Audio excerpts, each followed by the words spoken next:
आज हम सीखेंगे मार्गदर्शन।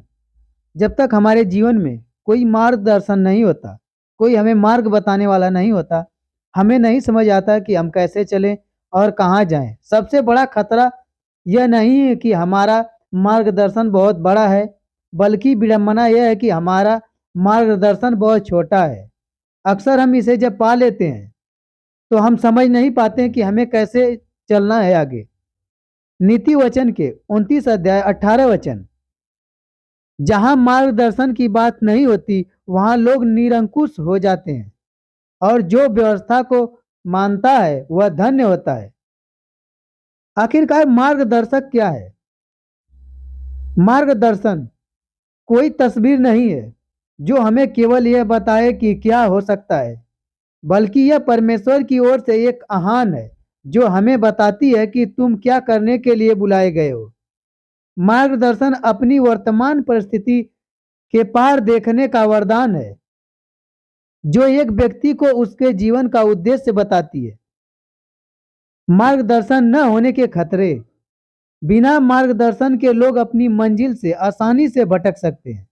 मार्गदर्शन के बिना लोगों के अंदर जुनून की कमी आ जाती है, जिसके कारण वो अपने जीवन में निराशा और नियंत्रण जीवन जीने में मजबूर हो जाते हैं। बिना मार्गदर्शन के मनुष्य एक मजबूत निर्णय लेने में बहुत सी दिक्कत आती है, और जब किसी के सामने अवसर द्वार खटखटाता है तब वह उसे खतरा समझने लगते हैं और उस खतरे को नहीं उठाना चाहते, जिसके कारण उनकी उन्नति रुक जाती है। बिना मार्गदर्शन के मनुष्य अपने लक्ष्य को और अपने जीवन के उद्देश्य को प्राप्त करने से चूक जाता है और हमेशा संघर्ष ही करता रह जाता है। सबसे बढ़कर बिना मार्गदर्शन के मनुष्य वो नहीं कर पाता है जिसके लिए परमेश्वर ने उसे बनाया। इसलिए कहा जाता है कि एक व्यक्ति को आंख न होने से ज्यादा कुछ बुरा हो सकता है वो है कि आंख होते भी हुए अगर उसे मार्गदर्शन नहीं हो पाता। मार्गदर्शन हमें प्रेरणा देता है।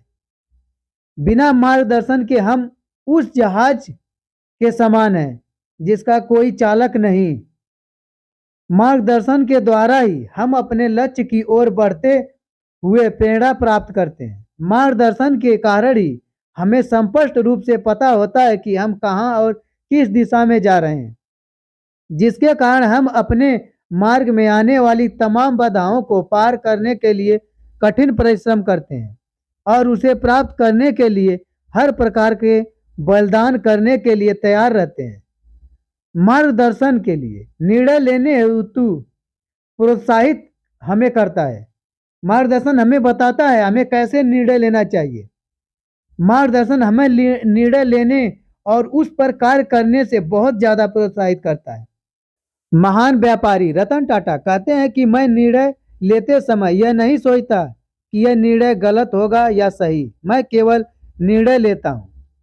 यदि निर्णय गलत होता है तो बाद में उसे मैं सही कर लेता हूँ। जिसके पास मार्गदर्शन होता है वह अपने जीवन में समय का तथा प्राप्त साधनों का बड़ी ही सफाई पूर्वक इस्तेमाल करता है। जिस प्रकार प्रभु यीशु मसीह ने कहा था, कुछ भी बर्बाद मत करो, यूहन्ना के 6 अध्याय 12 वचन। बिना मार्गदर्शक वाले बाज की कहानी के बारे में हम बताएंगे। आपने वो कहानी सुनी होगी कि एक बाज था। बाज का अंडा किसी तरह लुढ़क कर मुर्गी के अंडे में जा मिला और उसे भी मुर्गी सेती है, और जब वह अंडे से निकलता है तो उन्हीं मुर्गी के चूजों की तरह पाला पोसा जाता है और वही भोजन करता है जो चूजे करते हैं। एक दिन वह बड़े बाज को आकाश में उड़ते देखता है और आश्चर्य से पूछता है, यह क्या है? चूजे कहते हैं कि यह बाज आकाश के पक्षियों का बादशाह है, इससे बच के रहना। वो कहता है कि क्या वे भी ऐसे ही उड़ सकता है? सभी इस बात पर हंसते हैं और कहते हैं, सोचना भी नहीं, हम चूजे हैं चूजे। और इस तरह वह एक मुर्गी जैसे ही जिया और मर गया। यह कहानी हमें याद दिलाती है कि किस प्रकार वह बाँझ का मार्गदर्शन न होने के कारण अपनी पूरी क्षमता को पहचान नहीं पाया।